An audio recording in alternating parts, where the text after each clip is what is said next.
Good day mga ka-GMC. So andito na naman tayo sa Budget Bikes Cavite na kung saan meron naman tayong bagong ipa-price update ngayon. Ito si Brave B700 mountain bike. Okay, kung kayo ay naubusan ng stocks ng Brave last year, ayan, so mga naubusan ng Trinx, Brave, ayan, so may mga dumating na po sa atin ngayon.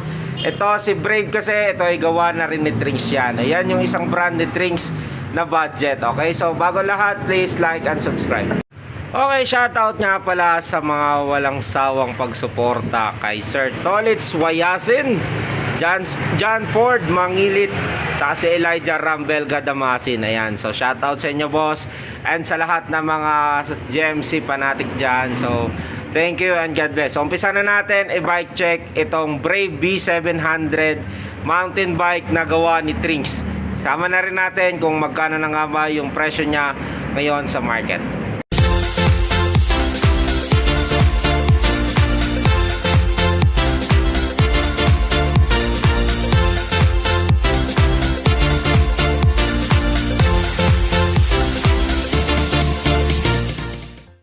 Good day mga ka-GMC. So ito na po yung Brave B700 natin na mountain bike. So kung familiar kayo sa brand na to ng Brave, no, meron na po ito dati na lumabas nung last year. Ayan, ito kasi yung mga batch o yung mga gawa ni Trinx mountain bike. Ayan, kung familiar din kayo sa brand ng Trinx, so ito si Brave, isa ito sa budget na bikes na gawa ni Trinx. Ayan, kung mapapansin nyo yung kanyang frame, ayan, so nakalagay dito powered by Trinx. Okay, so umpisa na natin i-bike check itong Brave B700 27.5 na mountain bike. Okay, so ito, umpisa natin dito sa kanyang frame. Ayan, yung frame nito ay 27.5 alloy frame. Ayan, kung mapapansin nyo yung kulay nito, gray with blue. Ayan, yung Brave nito na pangalan ay kulay white. Ayan, so nakalagay din ito yung model niya na B700. Ayan, nakalagay niyan. Okay, so dito naman sa kanyang frame size is medium size 16. Ito 6061 alloy material yung ginamit dito, no, aluminum alloy. And then ito ay matte black, no, napakaganda ng kulay, makinis yung pagkagawa. Ito talaga kasi yung frame na ganito ay Trinx na Trinx talaga. Ayan, so kaya itinawag siyang powered by Trinx. Okay, ito yung frame niya, ayun, mapapansin nyo, ayan, nakikita pa rin yung bakas ng kahapon niya. Yung usually naman sa Trinx lang ganyan, so bihira sa Trinx yung smooth weld.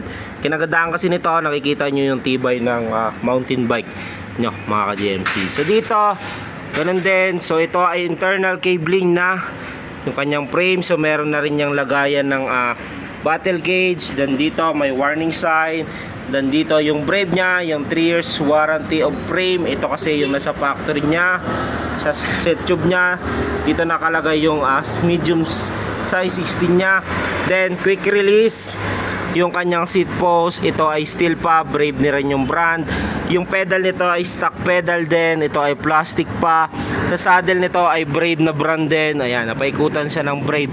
Ayan, so ito yung saddle nito ay medyo malambot lang, pero medyo slim siya, no, manipis.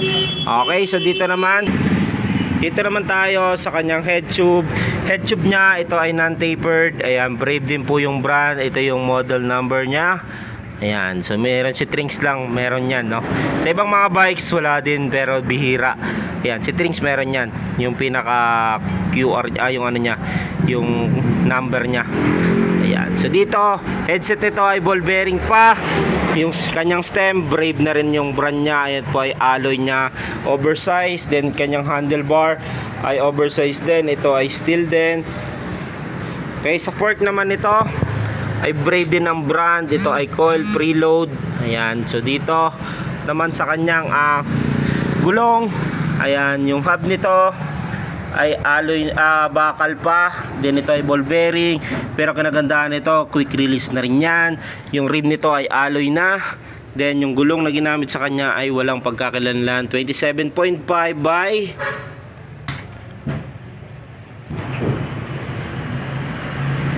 27.5 by 2.10.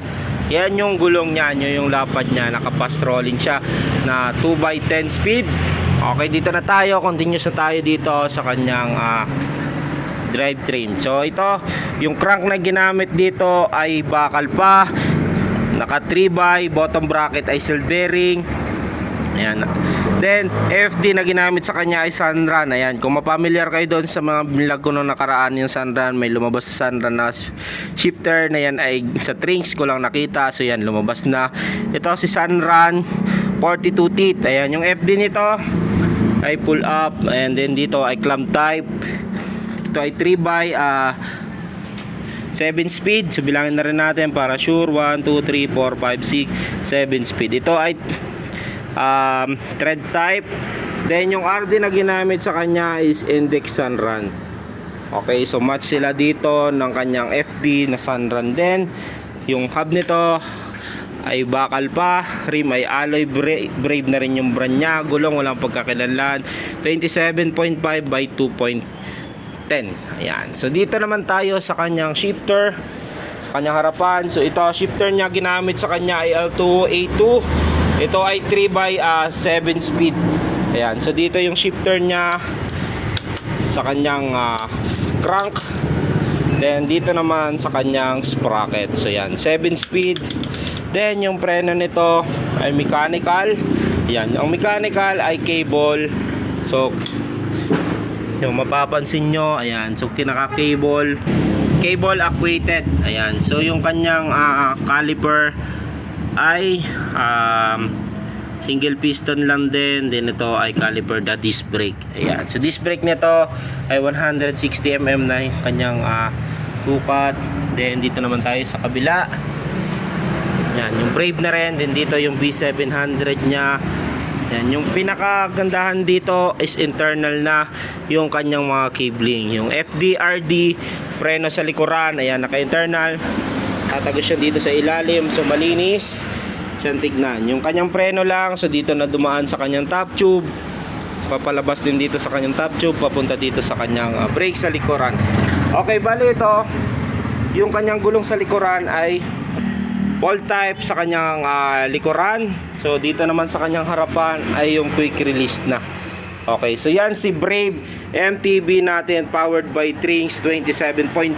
Magkano na nga ba ito ngayon sa market? Yan, so ito si Brave natin 27.5 ay yung version 1 nya. Ayan, ito ay 6,700 with 5 freebies, glove tube, machine guard, arm sleeve, taillight. Ayan, so available po yan sa TikTok, sa Shopee, pwede nyong orderin yan.